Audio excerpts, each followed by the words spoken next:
Hi everyone, this is Julie Bean with Beadaholic, and I'm going to make a friendship bracelet with you today using a Kumihimo disc and bobbins.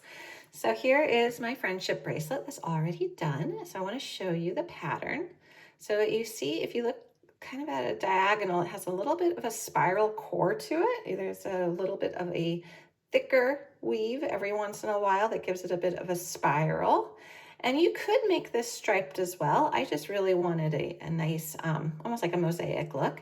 So this is the weaving, and this is a Kumihimo 8 warp braid that we are doing with embroidery floss to make a classic friendship bracelet. So here we go. We put it on my wrist. It's a little hard to do this one-handed. All right, so we've got it on my wrist. And then the way I finished it is I just tied it. So I started with a knot here, and then I did a knot down here, and then you could just tie it onto your wrist. Now, if you wanted to make it so that you can't take it back off, you could just trim your tails, and that's how I used to wear friendship bracelets, where I would wear them all summer, and I would not take them off. They would just be tied on. So a really simple, classic friendship bracelet done on a Kumihimo disc with bobbins. So like I said, I'm using embroidery floss, and it is just your regular embroidery floss. So they come in hundreds of colors, so you definitely can pick out whichever color you want. And then I'm going to be using a Kumihimo disc, and I'll teach you how to do this. It's a nice foam disc, and you can use it over and over again for all your braiding projects. I'm going to be using some plastic bobbins. This is what these are like. I'll show you how to get your embroidery floss onto them. Pair of scissors, of course, to do your cutting. And then I'm going to be making myself my own Kumihimo weight today.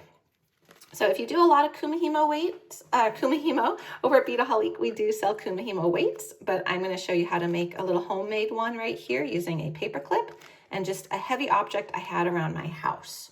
So I will show you how to do that. Why don't I show you how to do that first, since I'm holding it, and then I'll explain why you need it. So this is a paper clip. I am just going to do this, and I'm going to, there's a little, in that zipper, there's a little hole right there. I'm going to go ahead and feed this through it. Okay, and crisscross. Simple as that. So I'm doing this for this one because this is actually a pretty lightweight cord, and I didn't really feel I needed a super heavy weight, so just something easy like this. Okay, so let's talk about the bobbins first. So this is 8 warp, which means you're going to need 8 different strands, and they're going to be 2 colors for each. So here I've got 2 of this pretty coral color, 2 yellows, 2 greens, and 2 creams. So 8 bobbins total. So this is what a bobbin looks like before you put anything in it. And then what you're going to do is you are going to put your embroidery floss in it, and you're just going to hold it. So it's cut, you just hold it and you wind it. So you just wind it around and you keep doing that. And then when you're done, you snap it shut and it prevents it from coming out. And then you've got this nice tail, and when you need more, you just go like this. So I wanted to make a bunch of these. So I just took 1 unit of the embroidery floss, divide it in half, and put half in each bobbin because I thought it'd be really fun to make a bunch of these. So that is what I did. So now I've loaded all my bobbins ahead of time, and I'm going to show you how to go ahead and put them into your disc and line them up. Okay, so here we go.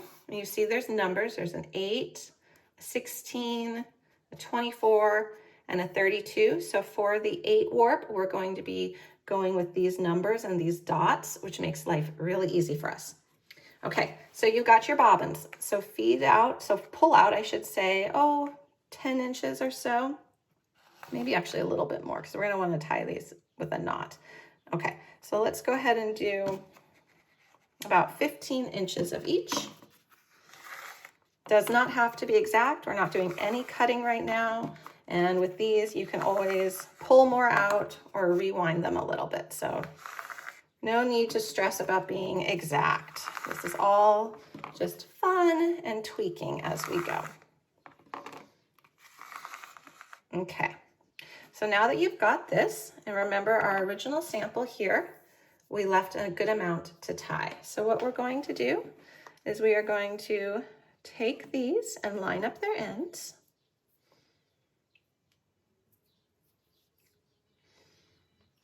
Again, you don't have to be exact. I don't think jewelry making should be stressful. I think it should be fun. It should be relaxing. You should just enjoy it. Okay.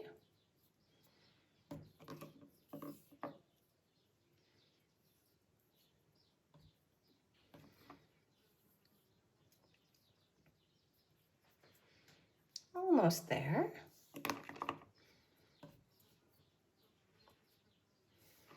Okay. 2 more to go. Okay, so once you've got your cords lined up, pull your threads, your embroidery floss together, and we are first going to make a bottom knot. So just simple overhand, pull it through. Okay, just like so. Pull, make it nice and tight.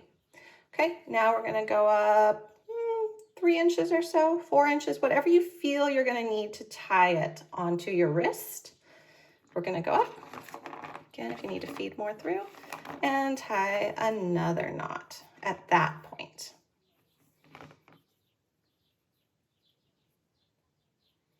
Okay, so we've got 2 knots. We've got our little kind of raggedy ends. We'll fix those up later. Okay, so now you've got your knot, and you're gonna feed your knot through your disc. So this is the top of your disc, this is the back of your disc. You're gonna feed that through, and you're gonna just hold it in place. So you're just gonna hold this. Now we need to line up our cords. So we're gonna call the embroidery floss cords because I'm used to calling them cords when it comes to Kumihimo. So you're just gonna kind of wiggle these and untangle them a little bit.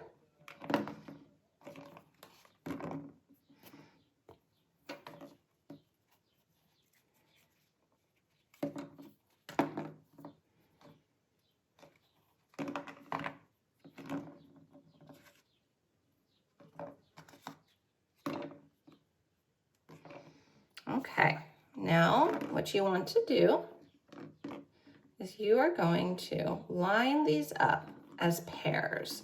So the same color together. So I'm gonna go ahead and start right here as soon as I get this cream one kind of out of the way.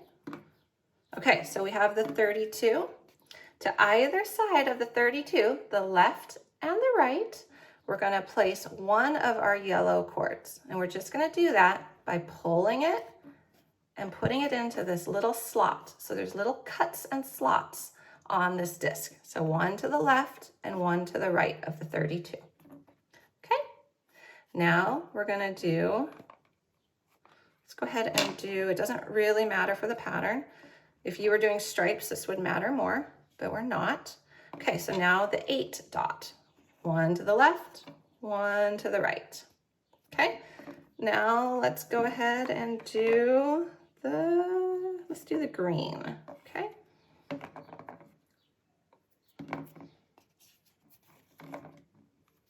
Okay, so we've got the 16 dot, one to the left, one to the right, and we're just pulling it in. Now all that we have left is the cream. So we're gonna do one to the left, one to the right. So we have just set up our Kumihimo disc to do our braiding. So if you look at what we have here, you have all of the colors lined up in pairs. This is what it looks like on the back. You're not gonna really worry about that. Got all of our bobbins hanging. So what I do at this point is I don't like them this long. I feel like they get tangled. So I just wind them up a little bit, each one of them, so that they're not as long. So we're gonna do that.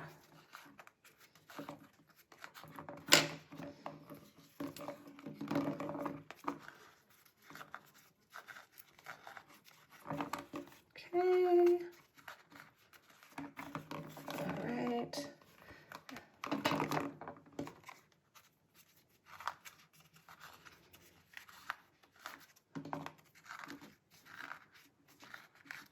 Okay, so that looks good to me. So I've got my disc, I've got it lined up, I've got my bobbins round up, and now I need to put on my Kumihimo weight.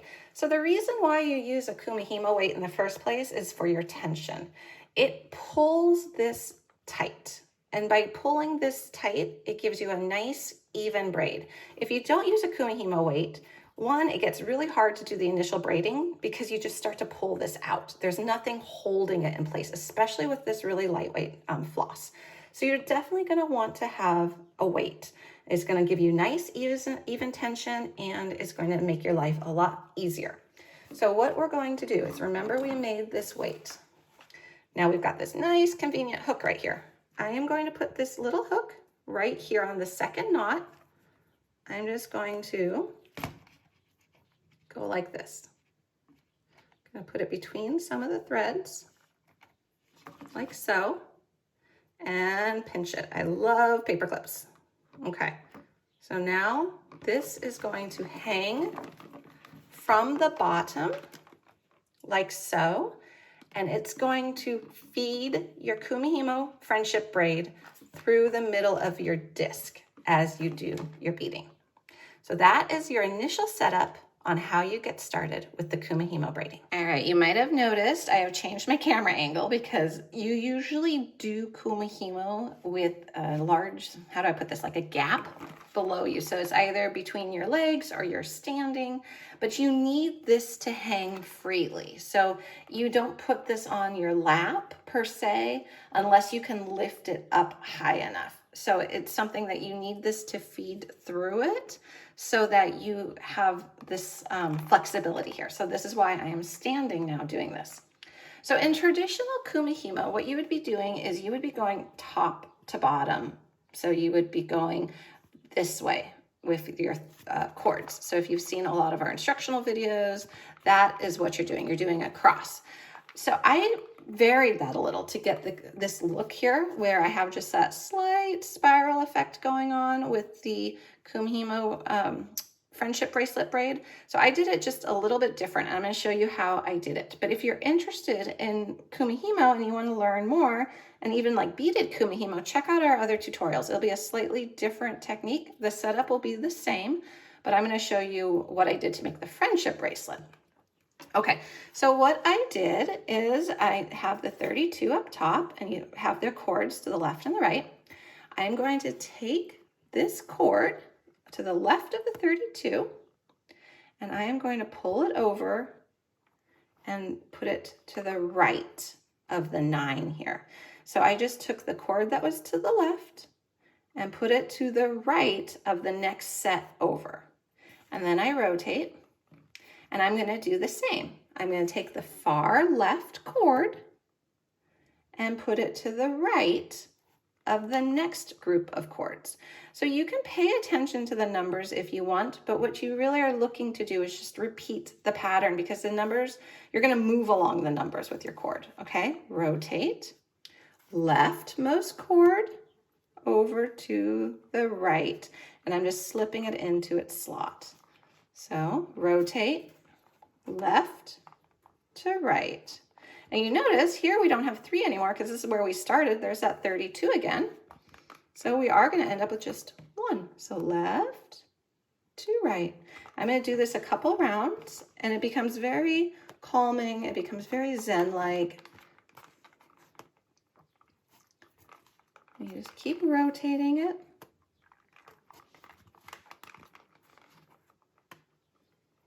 I'm trying to see what I'm doing beyond the camera here, so I'll try to position this correctly for you. Okay, I want to do enough that you get to see some of the braid before I say, hey, go ahead and braid on your own, and I'll come back and show you how to end it and pull it off the disc and finish up your technique, or your bracelet, I should say. Okay, so again, I'm just going left to right, left to right.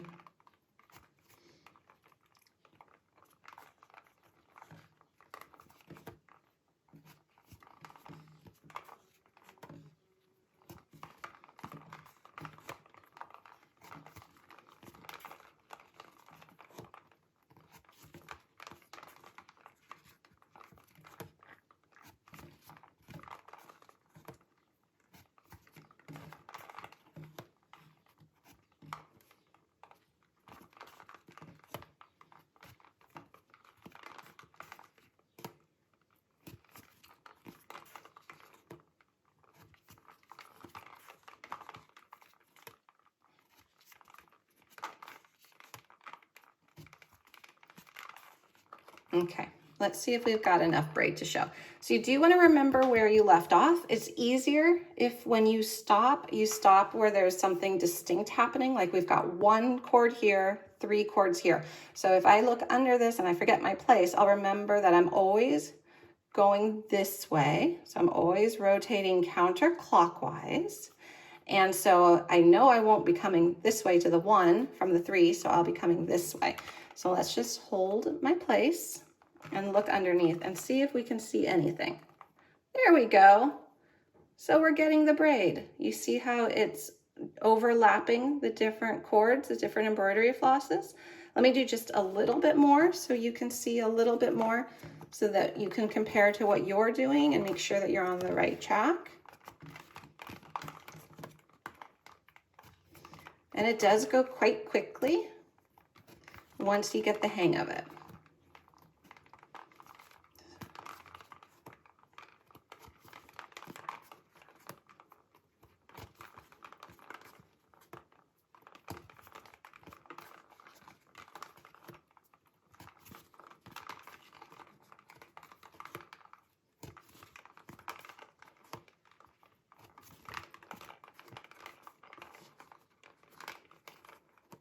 All right, let's see if that gives us just a little bit more to look at. There we go. And it's just feeding through the disc, through the center of the disc. We still have our weight on. So there we go. That is your braiding technique. And then you'll just do that until you get to the desired length of your bracelet. So I'm going to put this down so I can show you the finished sample again, and then I'll come back and I will show you how to finish it off. So remember, here's a sample. So basically what you're looking at through that disc right now is this, and then it will just keep feeding and feeding and end up nice and long. All right, I finished my braiding, so I want to show you what it looks like. So again, it's still feeding from the bottom of the disc, and this is what it looks like right here. So you're going to braid it for however long you want for the person's wrist or yours, so you can measure it on your wrist if you like, but you see we've got that nice spiral happening. Okay, so now we need to get it off of our disc and we need to tie it off. So what you're going to first do is you're going to give yourself a little bit more slack on these guys. So just unwind them a little bit. So you're going to do that on all of them.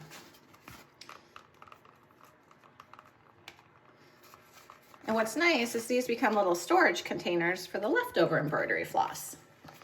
Or you can just reuse them. This is the second time I've used these because I made my sample bracelet first. So we're just making these longer. So we've got them nice and long here.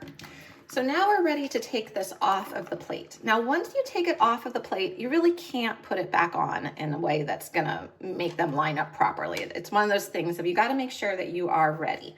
So you're going to pinch. You're gonna take your fingers and you are going to pinch your braid work. So right at the end. And then you're just going to pull these out of the slots.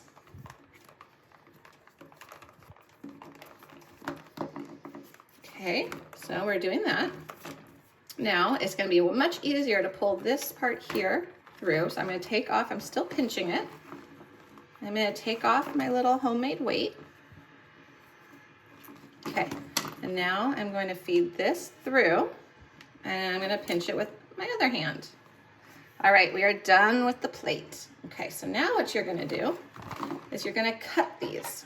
So you're going to cut them so they're long enough to tie twice. So remember, you do that knot up here and you do the knot down here. And that's why you wanted to have that extra slack. And you're literally just going to cut these off. Okay, now you've got this. And we are going to tie a knot right where your braiding ended. So we're going to feed all those strands through like so. And we're going to tie that knot so it rests right where the end of the braiding happened. As close up there that you can get. And pull. All right, so we've got our bracelet. Now, like I did before, I have this other little extra bit. So I'm going to go ahead and just line these two sides up. and see where that other knot was. And here we go. We're gonna do that. This is the area that I want the second knot, so I'm just gonna, again, pinch it and tie a knot like so. And we're gonna trim our tails.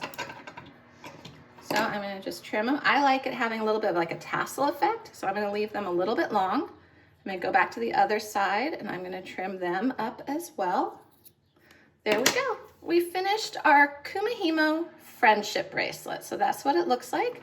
Here was our original sample as well. So now we have two. So we've got one for a friend and one for ourselves. So I hope you enjoyed this tutorial. You can find the discs and the bobbins at beadaholique.com.